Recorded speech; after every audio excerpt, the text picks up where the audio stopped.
So Diana and I are back from Bali, and it was very, very interesting to be there. One of the things that really distinguished us as MADRE there is that MADRE, as a lot of you know, is not really an environmental organization historically. We've always been an international women's human rights organization. And we've worked always with women in places like Nicaragua and Haiti and Sudan and Kenya, who are now the people who are really on the front lines of the climate change crisis. So we went to Bali really with a mandate from our sister organizations to try to infuse their perspective and a global justice and a women's human rights perspective into the climate change negotiations. And one of the things that was really clear to us being there, coming from that perspective of partnering with women for all these years, is that, behind all of the charts and graphs and market projections that were being circulated by government delegates in the Bali Convention Center, there's really a human face to climate change. And we were there arguing that, in fact, that's a woman's face. One of the points that we were working to raise in Bali is awareness of the ways in which women are disproportionately impacted by climate change. And one reason for that is that women, and in particular rural and indigenous women, their livelihoods and their social roles, what it is that they do every day when they wake up in the morning, depends very directly on the ecosystems that are now being destroyed by climate change. It's women, and again, mostly rural and indigenous women, who are responsible around the world for subsistence agriculture, for making sure that their families have drinking water and medicinal plants and biomass fuels. And another reason that women are disproportionately impacted by climate change is because they have far fewer resources, for the most part, to survive and to adapt to changing climate. This year governments finally started talking about the frankly obvious fact that it's poor people around the world who are going to be hurt by climate change first and worst.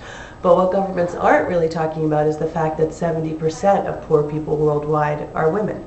And that's a very important connection to make when we're talking about, crafting a set of policies that can support people during this period of climate change. And the other point that we were raising in Bali, which was very, very new to almost everybody, is that it's not just that women are victimized by climate change, it's also that women, and again, especially rural women, indigenous women, have very, very specialized knowledge that's critical to their community's capacity to survive and make the adjustments that people need to make in the face of climate change. We talked a lot about Bangladesh while we were there, because they just had the worst cyclone in the history of the country just a few weeks before we arrived in Bali. And, just to take Bangladesh as an example, it's women there who over generations have learned to build wind-resistant housing and to conserve safe drinking water and to protect and breed seeds that can withstand flooding. All of these things are, quote-unquote women's work, and all of those things have protected communities for generations from the worst impacts of flooding. Now, if the world were not upside down, then policymakers would be going to women in the villages of Bangladesh and frankly asking for their help. They would be going into villages and saying to the women, how can we adapt and further develop this knowledge that you have to help society at large survive and adjust to climate change, now that all of these conditions, which have always, like floods and storms, for which women have always been responsible for families and communities when those things happen, now that those things are intensifying, you would think that women's knowledge would be, sort of highlighted. What's happening is the opposite, though. Rural and indigenous women, by and large, are seen by policymakers as poor, as illiterate, as victims of climate change, yes, but not as resources. And that's something that absolutely needs to change, and that's one of the things that MADRE is working to do, is to support and develop the leadership of women who have this kind of knowledge that societies very desperately need right now. Now, the best way to correct that dynamic in which women's knowledge is disregarded is to work to protect and to advance women's human rights. But as we've been reporting in this blog since we arrived in Bali, human rights are hardly the starting point for these negotiations. And a lot of government delegates in particular, you can kind of see the dollar signs in their eyes as they're wandering around the convention center. People are really, unfortunately, looking at climate change very much as a business opportunity.